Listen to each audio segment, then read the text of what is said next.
Nos acompaña aquí en los estudios el ex canciller Miguel Ángel Rodríguez Maquei. A propósito de la noticia con la que abríamos esta edición, el día de hoy no es que haya sorprendido porque se trata, me parece, ya del segundo embajador que es retirado definitivamente de una alegación diplomática en el exterior.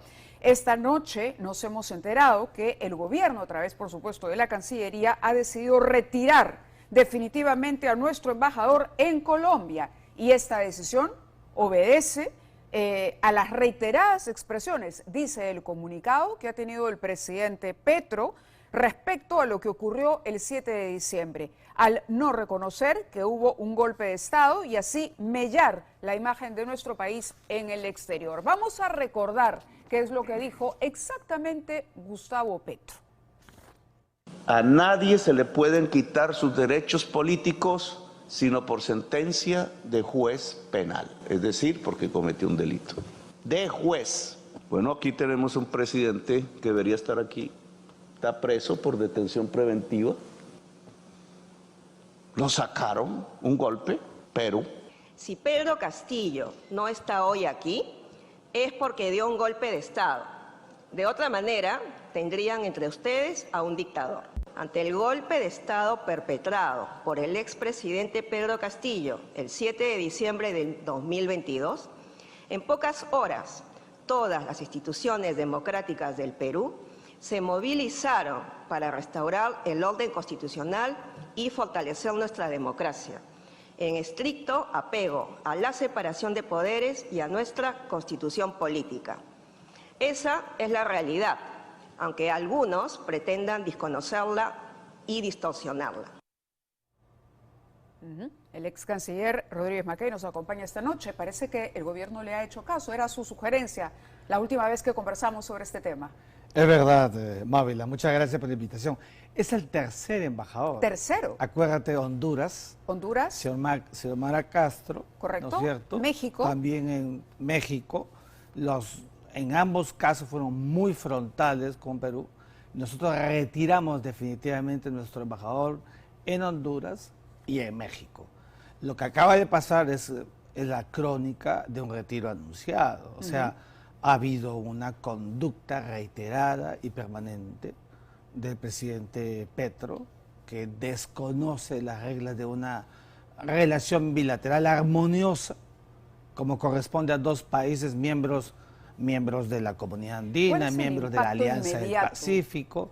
Bueno, el primero es el político, porque disminuye, Mávila, la relación bilateral. ¿Qué significa disminuir? Porque uno dice, vamos, pero igual el comunicado dice que las relaciones diplomáticas quedan formalmente a nivel de encargados de negocios, es decir, los empresarios que importan o exportan nuestros, digamos, el movimiento comercial entre los dos países se mantiene. Se mantiene. Pero ¿qué es lo que se afecta cuando usted habla de nivel político? Muy bien. Lo que pasa, Mávila, es que el nivel político alto, el empoderamiento, pues son embajadores extraordinarios y plenipotenciarios, son de tal forma eficaces que coadyuvan a generar y a promover relaciones inmediatas, rápidas. No es lo mismo que un capitán haga una gestión que un general haga una gestión. Y eso es importante para darle viabilidad, agilidad, acercamiento, estrechamiento a una agenda multidiversa de dos países. Entonces, ahora nosotros nos encontramos con un encargado de negocios que tendrá que batallar, llevar adelante toda una agenda de prospectiva que también se aguanta, también se detiene. ¿Cuál es esa agenda de prospectiva, por ejemplo? ¿Qué aspectos aborda? Dos casos, básicamente, ¿no? Que son los dos bloques que nos debe importar mirando Colombia. Pues estamos hablando hoy de Colombia. El primero es el marco de la Comunidad Andina. En la Comunidad Andina tenemos una relación importante. El sistema andino de integración al que pertenece Perú y Colombia, es evidente que fluye cuando los presidentes se reúnen, las presidencias pro tempore, cuando hay encajamiento para los asuntos inmediatos entre estados, el marco de la propia relación de la Comunidad Andina entre países para viabilizar, por ejemplo, el tema migratorio, el estatuto migratorio, todo esto que tiene un nivel político de relación se baja, se deteriora al nivel que ahora ha quedado. Y claro, y el otro, pues evidentemente la Alianza del Pacífico, el más importante bloque económico creado justamente por Perú, imagínate tú, donde Perú y Colombia son claves para este importante relacionamiento, también se detiene. Va a andar el marco, sí, económico, empresarial, pero no al mismo paso, porque, repito, cuando las vinculaciones son al más alto nivel, entre generales, entre embajadores, todo fluye más rápido. Ahora, lamentablemente, con un presidente Petro que ya tenía la declaratoria de persona non grata por el Congreso de la República Peruana, lo hizo, es un formato de pura dinámica política interna, Sí. evidentemente yo no veo que todo esto vaya a acabar con prontitud. O sea, en otras palabras, yo creo que vamos a tener una relación bilateral de encargado de negocios fría, ¿no es cierto? Mientras no congelada, Petro esté en el gobierno. mientras Petro esté en el gobierno. Y lo mismo ocurrirá en los otros dos casos que mencionábamos. Bueno, Honduras y México. se produce un aislamiento, pero tenemos que ser honestos y en esto muy objetivos. ¿No es peligroso para nuestro país? Lo es, pero no lo hemos creado nosotros. Esto es muy importante. Tenemos que decirlo. Es, a mi juicio, todo un arquetipo creado desde afuera, ¿no es cierto?, para socavar la institucionalidad del Perú, su democracia, su viabilidad y generar todo esto que estamos viendo, estos contratiempos que nos lleven otra vez a un estado, ¿no es cierto?, de anarquía que nadie quiere para el país. Quería proponerle el análisis, además de una nota que encontramos el día de hoy en el portal de la BBC, que dice lo siguiente: ¿en qué situación se encuentra el expresidente peruano Pedro Castillo? Ojo, un medio internacional recoge las declaraciones de una de las abogadas de Pedro Castillo y dice: su salud mental está muy mal y cree que lo quieren envenenar. Dice: la vida de Pedro Castillo ha cambiado para siempre. Es la bajada de esta nota del corresponsal de BBC News Mundo en nuestro país, Guillermo de Olmo. Y acá dice: poco rato después fue detenido, en fin, da cuenta de lo que ocurrió y luego cita declaraciones de una de las abogadas, dices, ¿no?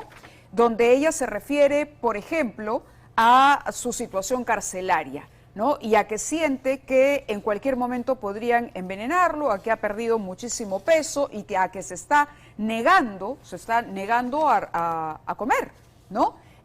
Indira Rodríguez, una de sus abogadas, dice, le ha dicho a la BBC, ha perdido mucho peso, piensa que lo pueden envenenar, no quiere comer lo que le sirven en prisión, hasta ahora se ha venido alimentando de la comida que le llevan solo los familiares que lo visitan, que puede cocinar en una hornilla que tiene en la celda. Bueno, ¿Cómo afecta? ¿Esto es parte de una campaña orquestada, podemos pensar? ¿Son interpretaciones? Yo en esto, ¿hay un descuido fíjate, de la Cancillería también aquí de dejar claro que Pedro Castillo goza, además, digamos que se están respetando todos sus derechos humanos? Yo creo que esto último es muy importante, Ajá, que la Cancillería, ¿no es cierto?, diga al mundo entero cuáles son las características del tratamiento carcelario que tiene el expresidente del Perú en estos momentos, porque eso es muy importante. La Cancillería es nuestro frente externo, porque uno lee y debe de esto generar credibilidad. Y escucha a Petro o escucha a López Obrador y uno dice, caramba, ¿no? Recibe visitas en su celda los jueves y sábados, solo come lo que puede cocinar en una hornilla que tiene en su celda. Y solo lo visita su familia, tiene miedo de ser envenenado, Bueno, digamos, para afuera. Sí, pero lo que te quiero decir cuando digo que hay que ser objetivos es que las declaraciones, si es cierto o no, eso es un tema, un mundo que corresponde al expresidente que se encuentra detenido. Imaginemos que sea cierto en el sentido de que él, después de haber sido presidente, haber tenido todo el mundo a su costado, vitoreado, aplaudido por quienes lo reconocían, etcétera, y ahora está en cuatro paredes, puede estarle pasando alguna circunstancia psicológica. Mira ese escenario, ¿ya? En ese formato de cosas, bueno, la Cancillería peruana tendría que cotejar y dar a conocer a la comunidad internacional con objetividad qué es lo que le está pasando al presidente, si está con las reglas claras, claro, porque en el propio derecho interno. Uno escucha, doctor Rodríguez Mackey, a la canciller, por ejemplo, enfrentarse a la declaración de Petro, y Petro dice, no, lo que hubo ahí es que quien establece realmente el delito que cometió Pedro Castillo es el ámbito penal. No, un juez a no ver, ha sido sentenciado. A ver, yo creo que la canciller la canciller ha actuado bien. Ha dicho una ¿No le declaración. faltó contundencia? No, fue contundente. Fue contundente. No, yo soy muy objetivo. Y en eso no se puede adelantar la Si Cancillería, la canciller digamos. no lo hubiera sido, tú me conoces, estaría acá diciéndote que le falta carácter. Ajá. Pero creo que le respondió bien. Y entonces, en ese marco, creo que Petro más bien no esperaba una reacción de una ministra de Relaciones Exteriores en ese tamaño de resultado. Claro, es evidente que Petro es un político y quiere tribuna, quiere ganar espacio, y entonces dice lo que hemos escuchado, desconociendo la dinámica del fuero punitivo peruano. Dice que será un juez el que declare si puede o no, Sí. ¿no es cierto? Bueno, eso es así en la doctrina del derecho penal, pero aquí hay reglas. Y la regla pasa porque en el Perú, y allí sí corrijo a la ministra, preciso, no solamente a la ministra, sino a muchos que hablan de golpe de Estado. Yo hablo más y técnicamente de ruptura del régimen democrático conforme la Carta Democrática Interamericana, y no hay que decir golpe de Estado porque por más que pueda gustar políticamente, como sabes, el golpe de Estado necesita de dos elementos: uno, cooptar el poder, y dos, que se haga con violencia. No hay una foto de violencia. No hay. Entonces, digamos, en la narrativa que se va construyendo, Sí, me refiero, podría yo ser más creo adecuada la yo fórmula creo que usted plantea. hay que ser más objetivos para tener incluso mecanismos o espacios de defensa si acaso se requiriera frente al mecanismo de defensa que pueda tener. Acuérdate cómo ocurrió, por ejemplo, en el tema de la imputación por rebelión al presidente, que Eugenio Raúl Zaffaroni iba a defenderlo y que decía que no había rebelión porque en el tipo penal nunca usó armas, ¿no es cierto? Porque es elemento central para la rebelión. Sí. Bueno, cosas como esa hay que cuidar mucho para que la imputación quede clara y, por tanto, el cuadro típico de la imputación a la luz de una interpretación que haga en su momento un juez sea la exacta, la que corresponda. Para mí, juicio de valor, conforme la Carta Democrática, técnicamente, por más que haya sido hora y media, hubo una ruptura del régimen democrático por el expresidente Pedro Castillo. Ahora, sean los argentinos o sea esta doctora Indira Rodríguez, que le ha concedido declaraciones a la BBC, ¿no faltan voceros que den también la versión oficial, es decir, la versión real de lo que ocurrió aquí? Bueno, te refieres a voceros del gobierno. Voceros del gobierno. Bueno, me refiero a que este equipo de abogados encuentra espacios en los medios y en medios internacionales importantes, bueno, es lo que pueden generar reacciones en cadena. Mávila, es lo que decíamos contigo en algún momento, cuando decíamos que la estrategia peruana debe ser, si quieres, más osada. ¿Por qué hasta ahora no es osada? Bueno, yo creo tiempo, que la estrategia peruana, digamos, es pusilánime, mirando el sistema internacional, ¿no es cierto?, que nos va retrotrayendo y sigue calando la idea de que en el Perú hay una presidenta usurpadora del poder. Y sigue calando la idea de que otra vez el discurso político de un golpe de Estado. Entonces, esos elementos no son buenos porque finalmente rebotan y mal frente a un Perú internacionalmente. Recuerda que nosotros nos tenemos que relacionar con el mundo entero por la globalización. Entonces, eso no es bueno. Hay que crear estrategias, lo hemos dicho. Nombrar embajadores extraordinarios, especiales para que vayan a diversos puntos estratégicos y digan un solo libreto de cosas. Crear la Comisión Consultiva de Relaciones Exteriores, formada por cancilleres y por otros especialistas, que empoderen el discurso de la presidenta y de la canciller. Es decir, una serie de estrategias que se pueden hacer bien. Nombrar embajadores en puestos claves que tengan en verdad peso político. Se necesita peso político, no endebles, no dubitativos, para que digan exactamente lo que pasa en el Perú.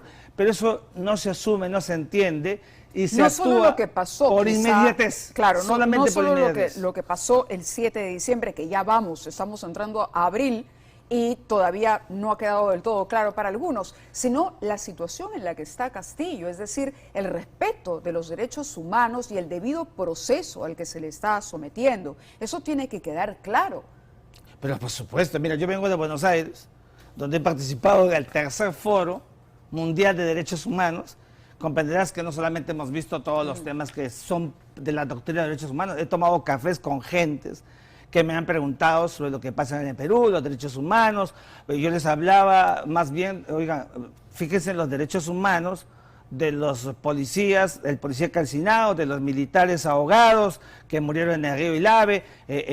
Miremos toda una partitura de cosas con objetividad y no solamente centrándonos en un proceso de victimización de un expresidente que en estos momentos se encuentra recluido, pero estoy persuadido que más protegido allí que en cualquier otro lugar, espacio, con las garantías que le pueda dar el derecho penal peruano. Bueno, ojalá estas propuestas sean recogidas por nuestra Cancillería, que es a la que le corresponde finalmente servir de vocera de nuestro país y de preocuparse y de cuidar la imagen del Perú para el frente externo. Para el frente externo, solo un vocero. Se llama ministra de Relaciones Exteriores. No hay que crear más, porque es lo que corresponde. Recordemos que la Cancillería es el laboratorio profesional de las relaciones exteriores del Perú. De acuerdo. Muchas gracias, como siempre, por estar con nosotros aquí en el programa. Vamos